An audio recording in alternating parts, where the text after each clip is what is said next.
everyone, my name is Sam and thanks for checking out this video. Make sure to hit the subscribe button down below and give the video a thumbs up or a thumbs down, whatever works for you. So my TBR, I'm actually like pretty happy with this, and I did remember that February is a shorter month, and I also know that I have a ton of like library borrows that I just impulse loaned in, and I just want to fit them in as I feel like it, so I left kind of holes for those purposes.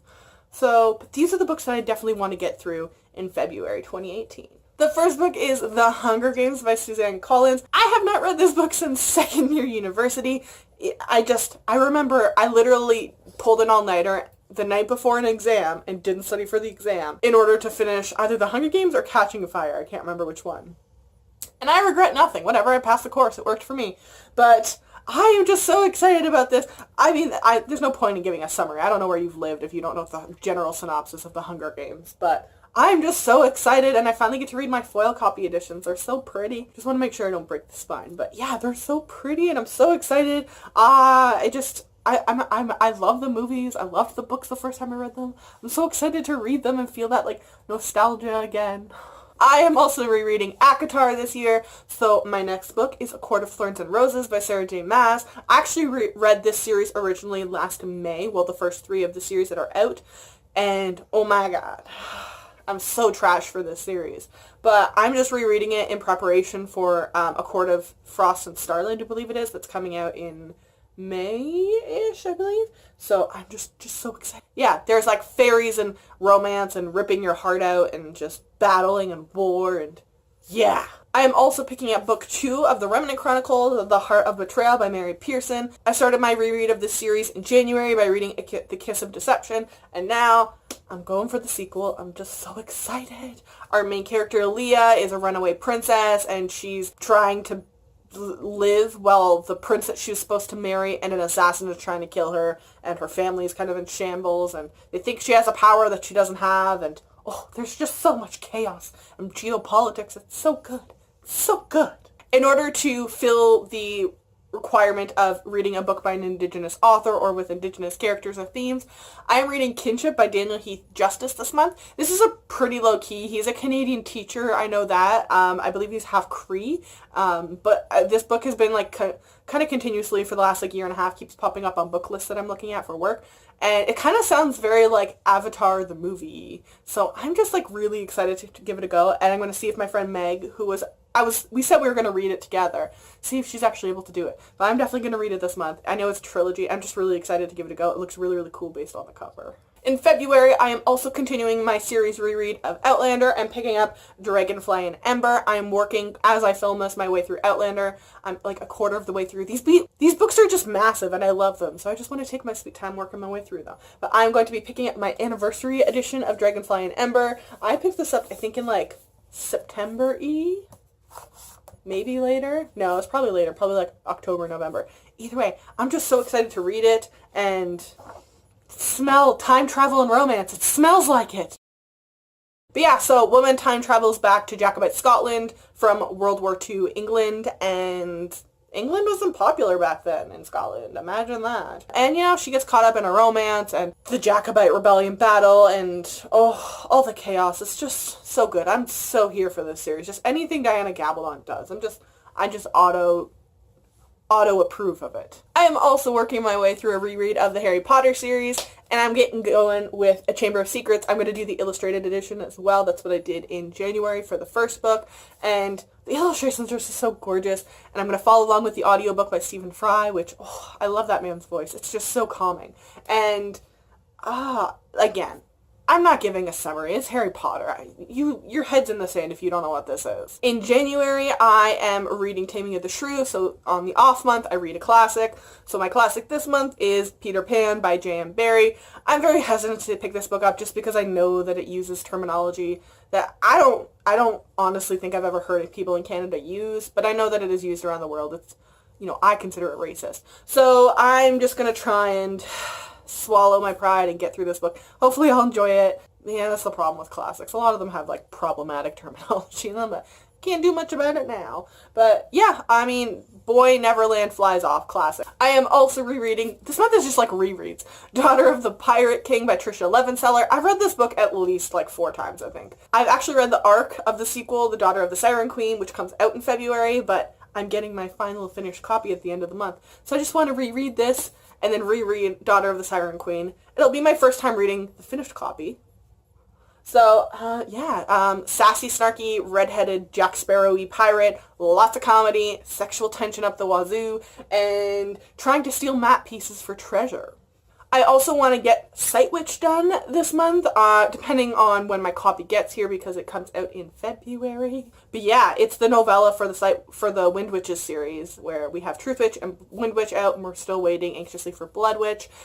And yeah, I've read the preview excerpt. It really didn't give me much context, and I didn't see the illustrations. So I don't know exactly what I'm getting myself into. I just know that there's like one of the religious temples, and it seems like there's like someone's trying to yank the chain and kill someone or something. So I don't know exactly what's going on with this, but I'm just super curious to get my final copy and read it.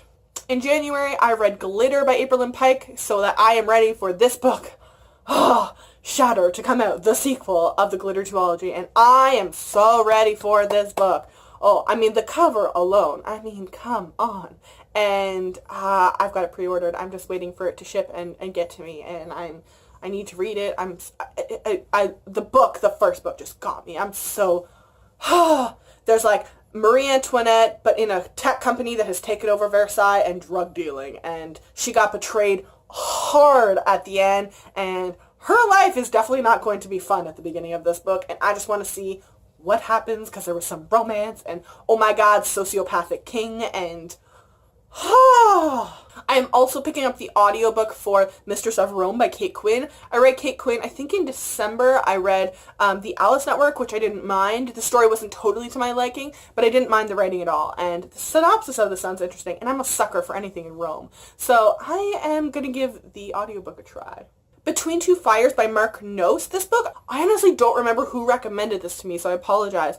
But someone mentioned it to me when I was like, I'm looking for some historical fictions, any suggestions, and they said this one. So I'm going to pick up the audiobook for this book. It looks a little bit thicker. I think it was like Norse-ish time period, or England. I don't really remember, but I'll link it in the description box down below. But I'm just super curious about this book. I was a little bit hesitant to pick up a physical copy and like buy it off Book Outlet when I saw it, but my library has it on audiobook, so I'm going to give it a try that way. I am also picking up A Secret History of Witches by Louisa Morgan. I was gifted this by my sister for Christmas, and it was suggested to me by my friend Kelly. And as I've said the first time I got it, I don't even want to read the summary. The cover looks so pretty, the title sounds interesting, and it was recommended to me by someone I trust. So I want to go in totally blind. I assume it has something to do with witches and being covered up, like secrecy, so probably in like Salem-y period. I don't know. So yeah, I'm just excited. I am also rereading Ready Player One by Ernest Cline this month. I absolutely love this book. I own 2 copies of it, and I regret nothing.